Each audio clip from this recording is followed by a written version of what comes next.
Hey everybody, it's Kelly. Welcome back to another episode of Ask a Therapist.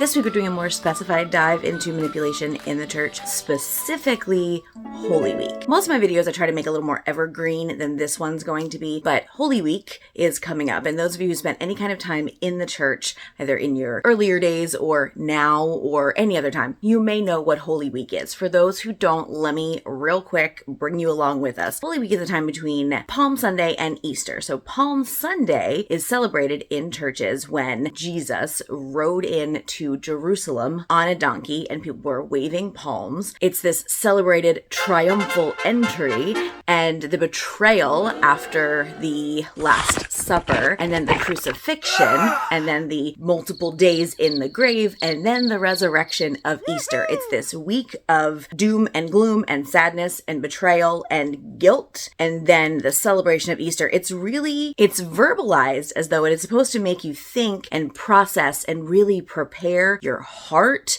for welcoming the gift of the resurrection at Easter. But what I want to talk to you about is the other side of that, the even darker side, if you will, of that emotional manipulation that's happening to people and for people during that time. So not all Christian denominations celebrate Lent, but I grew up in a denomination that did. Lent is those 40 days before Easter. So you're supposed to give something up, and it's supposed to remind you of the sacrifice that God made in sending his son to die and da-da-da-da-da-da-da-da-da-da-da. Growing up, giving something up for Lent always became like an excuse to sort of dive into diet culture and like, I'm going to give up something that I shouldn't be eating or consuming anyway, and then I was going to lose a bunch of weight during Lent. And it really was a very toxic kind of mentality, but the way that we would talk about it was you were giving up something so that you could spend more time with God. The things that you wanted, things you really spent your time on, were never actually good for you, or they were never actually as good for you as God was. It was a 40-day guilt trip about the things that you liked and the things that you cared about. And even that feels kind of benign in the years since I've actually practiced anything like that. But as a therapist now, looking back at it in my own deconstruction and talking to people that I know in my life and their deconstruction of it, the toll that that took and the understanding of what that means about the things that we like in our lives and perhaps the things that you like in your life, the impact of that shouldn't be underestimated. The idea that the church puts on people, that the things that you like and the things that you care about are not as important as the time you spend with God, because God's supposed to be the number one thing in your life, and anything else that takes your eyes off of that is evil and is never going to bring you peace or happiness, is part of what keeps people so unhappy. The expectation that there is nothing else in your life that is going to bring you the kind of love and happiness and contentment that God does is addiction verbiage. What we're cultivating there is a literal addiction to God. Like, we are encouraging people to be addicted to God, to substitute any love, any happiness, any kind of support or enjoyment of anything and put it down one level and make it so that we don't enjoy it, we don't care about it if God's not in it. Have any of you ever smoked? Most people who smoke will say that they smoke after a meal or smoke after something that's enjoyable. And they do that because the addiction piece makes it so they don't thoroughly enjoy those things unless they also partake in the thing they're addicted to. Because only then can those pleasure centers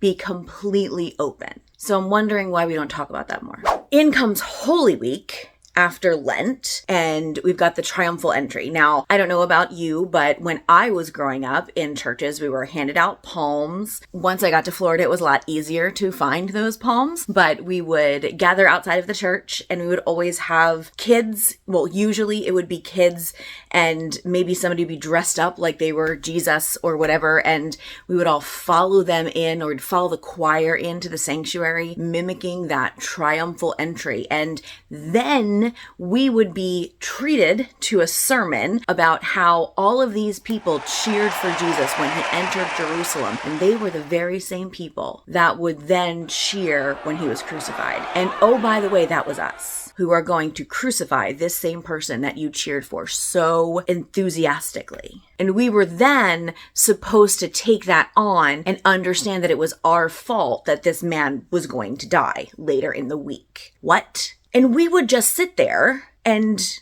understand that was our fault. We would go later in the week to what we would call Holy Thursday service, where we would partake in communion, and the Last Supper, where Jesus would eat with his disciples and someone would betray him. And oh, by the way, we were the ones who were betraying him because we had all fallen short of what God wanted us to do. And that's a betrayal. And we were just as bad as the people who nailed him to the cross.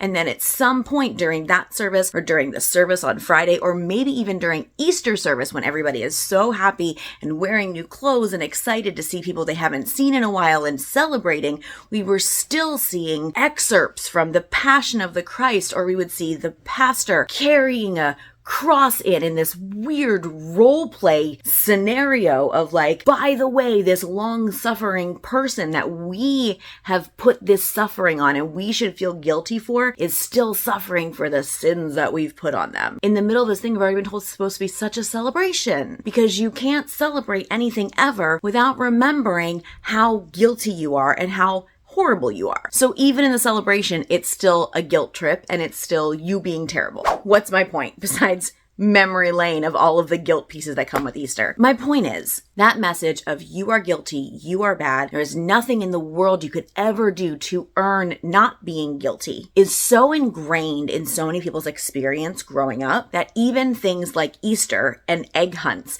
and opening baskets and wearing bonnets or getting dressed up is laced with it. And then we can't figure out why we feel guilty about things we shouldn't feel guilty about. Why when someone bumps into us, we say, "Excuse me," or why we feel guilty coming out and telling someone who we really are. Or we feel like we need to make someone else's experience better when they've been horrible to us in a marriage and we've decided to leave the marriage, but we owe them an explanation for that. These messages of guilt are so ingrained that even celebration can't be celebratory. That message is deep, y'all. That emotional manipulation is manipulation. And I'm not willing to engage in a conversation about whether it was on purpose or not on purpose. Honestly, that doesn't matter, because the bottom line is it is set up to make you more happy on Easter? Those messages of, by the way, you're the one who did this, child sitting in the seat, adult sitting in the seat, you're the one who participated in this, you're just as bad as the people who did this to this person who came to cleanse you of your sins. I don't know about you, but I have memories of people in my childhood, and in fact, I was one of them, that asked the question, who asked him to? Like, why do I owe something to someone when I didn't ask them to do anything? And I was shamed for that question. And what that taught me and so many others was that I owed something to someone who did something for me, whether I wanted them to or not. That message goes into so many places in our lives later. The understanding that we owe something to someone, whether we ask them to do the nice thing for us or not, seeps into dating culture. That impacts the way we feel we're supposed to respond to strangers and the way that they treat us. You don't owe people anything. You especially don't owe someone something when they've done something for you that you didn't ask them to do. I've done a lot of videos on the way that the church's emotional manipulation of the congregation members has change the way that they look at the world and their relationship with other people. And one of the biggest ways that that does impact people is their understanding of obligation. We understand ourselves to be obligated to other people based on what they've done for us. And that's just not true. If someone does something for you, but you have not asked them to do that for you, you are not obligated to them in any way. In fact, if you've asked someone to do something for you and they do it, you're still not obligated to them, but that's an entirely different conversation. For these purposes, I want to be really clear. If someone does something for you based on their assumption of something that you need, that does not obligate you in any way to them. And the guilt trip that was played on so many of us during this time, whether you grew up in the church or not, there are a lot of people who didn't step foot in a church except for maybe Christmas and Easter who still heard this same same message.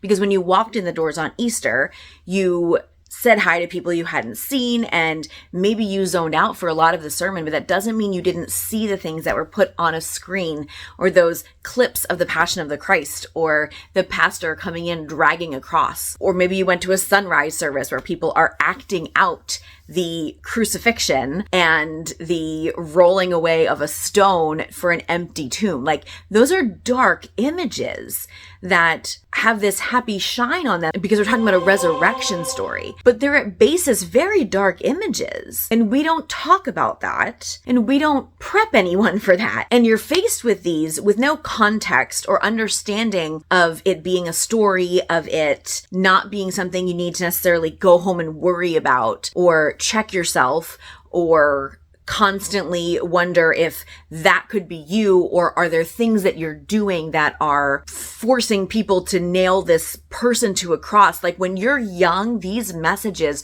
are very impactful and follow you for a lot of years and translate into guilt and shame and responsibility for something that you never actually had any responsibility over. Okay, so what do we do about it? Well, parsing through where some of that guilt comes up for you is the first step. And this is something that takes a lot of work. I'm gonna be real with you. It does feel tiring sometimes, but it does get easier once you get in the swing of doing it. When you feel guilt over something, there's two options. Either we give in to the guilt or we get defensive about the guilt. There is a third option I want you to explore, and that is being curious about the guilt. So that means when you're feeling guilt, instead of lashing out and like backing up from it, that's the defensive one, or giving into the guilt and doing the thing that makes the situation better, makes you feel better. That's, giving into the guilt. I want you to be like, where's that guilt come from? What do I feel guilty about? And in a broader perspective, if someone is looking at the situation